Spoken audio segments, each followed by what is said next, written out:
بالله من الشيطان الرجيم. بسم الله الرحمن الرحيم. قل اللهم فاطر السماوات والأرض عالم الغيب والشهادة أنت تحكم بين عبادك فيما كانوا فيه يختلفون. سورہ زمر کی آیت نمبر 46 ہے. پچھلی آیات مبارکہ میں جو بات تھی،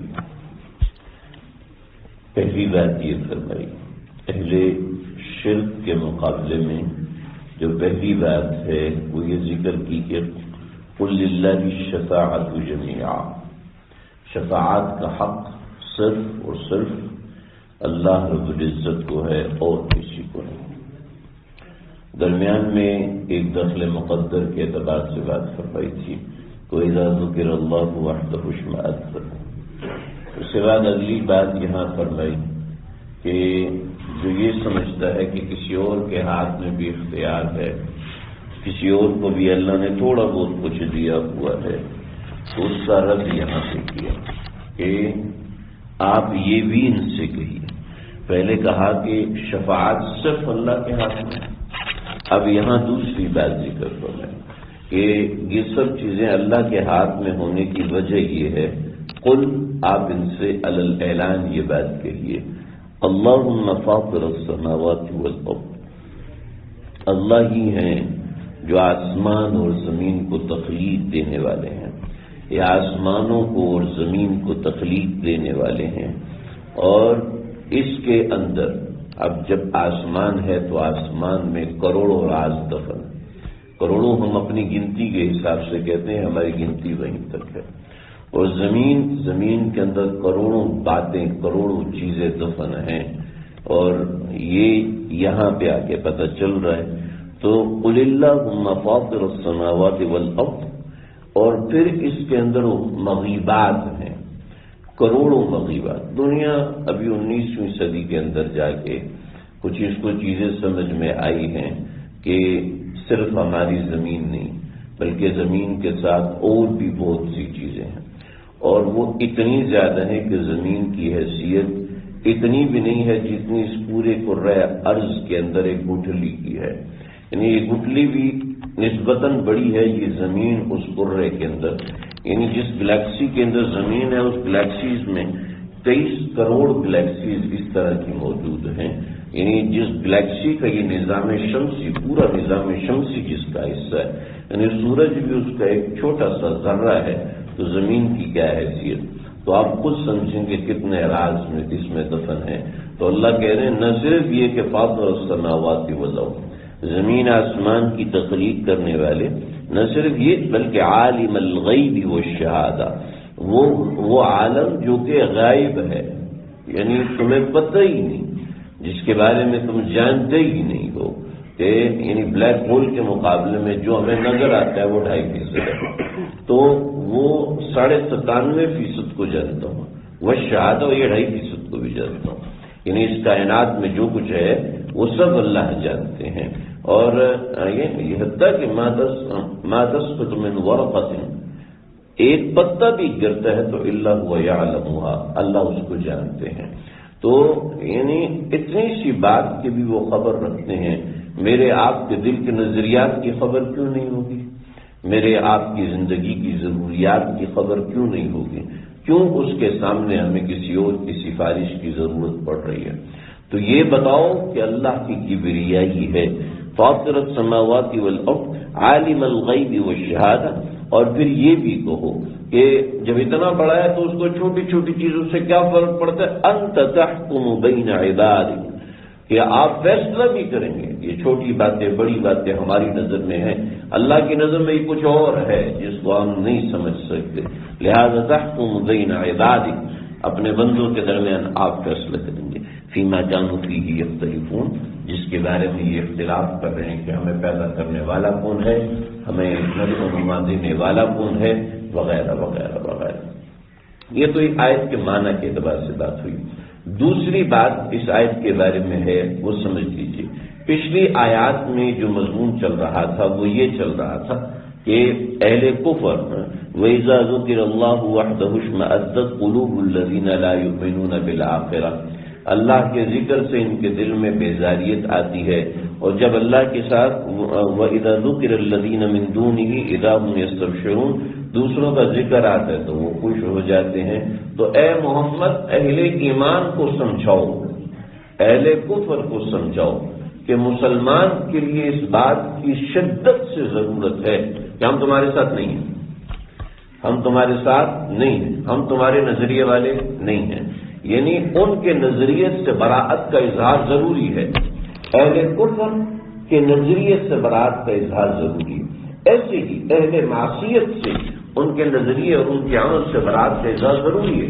یہ نہیں آپ بھی ٹھیک ہے، ہم بھی آپ اپنی جگہ ٹھیک، ہم اپنی جگہ ٹھیک نہ بھی، یہاں پر ہمیں حکم ہے کہ تم ریجڈ بنو گے، ہمیں حکم ہے، تمہیں لوگ کہے جی یہ بڑی انہوں نے کنٹروورسی پھیلائی ہوئی ہے، چھوڑو ان کو، تو یہ ایسے ویسے نہیں، یہ بات نہیں۔ یہاں پر اگر آپ کو کوئی کہتا ہے کہ جناب یہ کنٹروورسیز والے لوگ ہیں اور یہ شدت پسندی والے لوگ ہیں، یہ ریجڈ ہیں، یہ کنزرویٹو مائنڈ ہیں اور یہ ایسے ہیں، کہنے تو لوگوں کو یہاں بتاؤ کہ ہاں ہم کنزرویٹو ہیں، یہاں بتاؤ کہ ہم ریجڈ ہیں، یہاں واضح کرو کہ ہم تمہارے ساتھ نہیں ہیں، تمہارے ساتھ ہمارا ایمان اور ہمارا ایمان ایک جیسا ہرگز نہیں ہے، یہ بات ذہن میں۔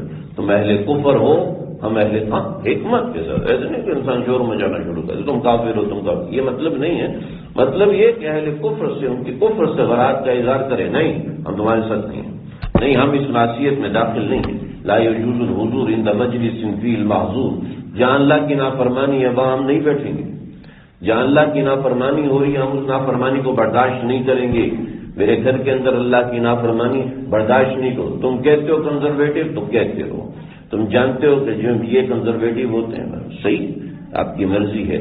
میرے بہت اچھے تعلقات میرے ساتھ حج میں تھے، تو بچی کا رشتہ ہوا، کوئی بات ہوئی تو یعنی حج سے میرا تعلق ہوا، ان سے کوئی اتنا یعنی میرے ساتھ تو نہیں تھے لیکن کسی طرح واسطہ ہوا، اب ان کی بچی کا رشتہ ہوا، معاملات طے ہوئے، مجھ سے بات کی اور کہنے لگے جی ہاں جناب یہ مسئلہ ہے کہ ابھی لڑکا میری بیٹی سے بات نہیں کر رہا، ناراض ہو گیا، اب ہم کیا کریں؟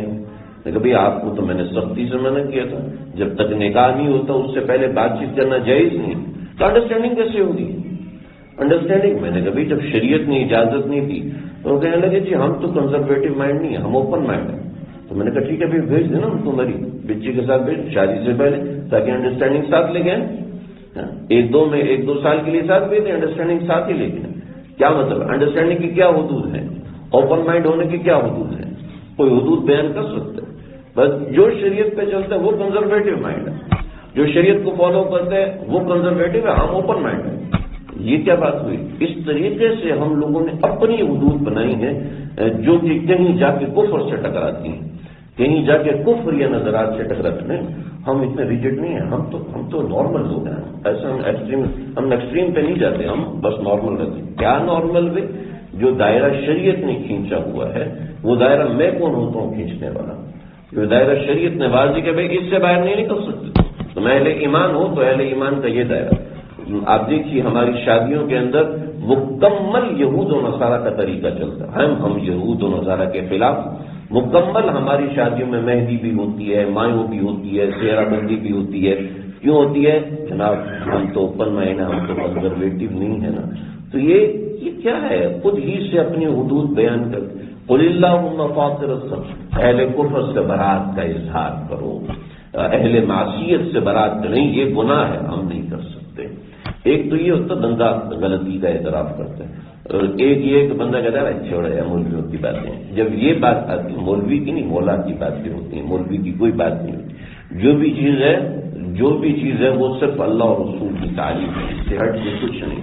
تو قل اللہم فاطر السماوات، النبی کو کہا کہ آپ اعلان کرو، اہل کفر چاہے کچھ بھی ہیں، نہیں ہم آپ کے ساتھ نہیں، ایسا لہجہ ہم اختیار نہیں کریں گے، ایسی چیز کی اجازت نہیں ہے۔ آج مسئلہ یہ نا کہ مسلمان اپنے ایمان کے اوپر ہی شرمندہ ہوتا ہے، ہم اپنے اسلام کے احکامات پر ہی شرمندہ ہوتے ہیں۔ ہماری شادی ہوئی ہے ایسا لگتا ہے میت کا گھر ہے، خوشی کا موقع ایسا لگتا ہے میت کا گھر ہے، اور ہم اپنے ایمان کے اوپر شرمندہ ہو رہے ہوتے ہیں، ہمیں اپنے ایمان پہ فخر نہیں ہوتا۔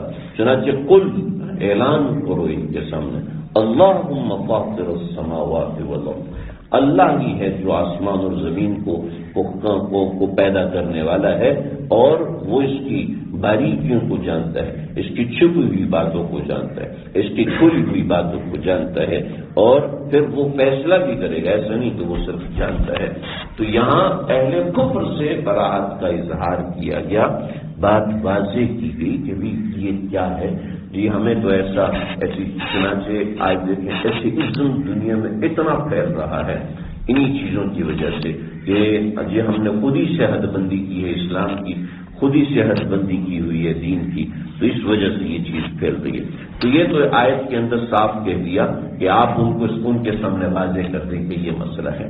اس کے بعد تیسری چیز آیت مبارکہ میں ہے، یہ آیت مبارکہ میں کل کو ہٹائیں، اور اس کے بعد جو دعا ہے اللہم فاطر السماوات، یہ جو آیت مبارکہ ہے یہ پوری ایک دعا ہے، باقاعدہ نبی اکرم صلی اللہ علیہ وسلم نے اس کی تعلیم فرمائی ہے، اس کو سکھایا ہے۔ حضرت ابن عمر رضی اللہ عنہ کے پاس باقاعدہ کاغذ رکھا ہوا تھا، اور اس کاغذ کے اوپر یہ آیت انہوں نے لکھوا کے رکھی ہوئی تھی۔ اس زمانے میں کاغذ آسان نہیں ہوتا تھا، کاغذ ایسا ہوتا تھا کہ اس کے اوپر ایک قطرہ سیاہی کا لگتا تھا تو اس سیاہی کے قطرے کے ہزاروں کنارے بن جاتے تھے، کاغذ کی جو کوالٹی آ جائے تو بہت اچھی کوالٹی، تو اس کے باوجود انہوں نے کوئی بڑی محکم بشان چیز ہوتی تھی تو اس کے لیے استعمال ہوتا تھا، تو اس کاغذ کے اوپر اس آیت کو، اس حصے کو لکھوا کے رکھا ہوا تھا کہ آپ صلی اللہ علیہ وسلم نے اس کی تعلیم فرمائی، اور بہت سی باتیں اس آیت کی دعا کے بارے میں، اس آیت کے اندر بہت سے عمل بتائے گئے ہیں، اس کا ذکر کروں گا اگلی آیات کے ساتھ انشاءاللہ۔ اللہ